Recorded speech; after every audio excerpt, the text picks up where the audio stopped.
I remember back to reading a lot, even at 10, 11, 12, getting my way into the classics, you know, The Three Musketeers and Last of the Mohegans and so on. Those books just took me away. They captured me and took me away, and I began wondering, I would love to be able to make that magic if I could, because I'm such a good audience for it, you know. So it was my love of the tales that made me want to be a storyteller. I write mostly original screenplays like Phenomenon. So it just started with this fragile, what's more fragile than an idea?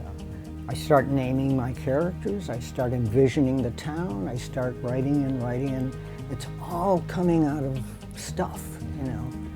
And then I walk into an office that on the door it says Phenomenon Production. I made that up. How can it be on a door?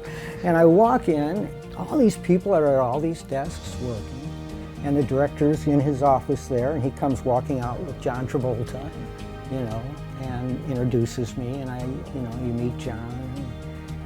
And that's always, to this day, the last movie I did had Juliette Binoche and Clive Owen. And it's always thrilling to me to see my imagination made flesh. I say this to students and so on that ask me sometimes when I teach some screenwriting. I say, you just do your best work, any kind of creative art. You do your best work and just get it out in the world any way you can. Take writing courses for several reasons. The mechanics of writing can be taught. The inspiration and the creativity and the imagination cannot be taught. I found a quote. I always keep it somewhere around my desk. I don't know where it is right now, but I'm going to be shuffling papers and I'll see it. And all it says is, surprise yourself. And especially for the work, but even in life, I think it's a good quote. I remember fantasizing being a kind of Hemingway person, sitting at a cafe writing, you know, my next book.